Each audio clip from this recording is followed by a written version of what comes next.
আচ্ছা, পাহাড় কার না ভালো লাগে বলতে পারবেন? আমার তো খুবই ভালো লাগে।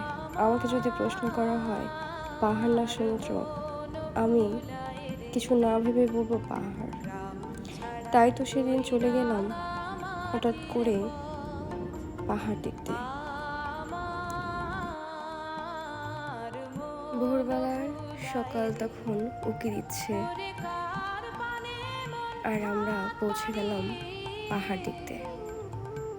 ট্রেন থেকে নেমেই কেমন যেন মনটা একদম প্রশান্তিতে ভরে গেল। চারপাশটা দেখে এত সুন্দর, এতটা এতটা সবুজ মনে হয় আমি এর আগে কখনো দেখিনি। ঢাকা শহরে এখন আর এরকম সবুজ দেখাই যায় না।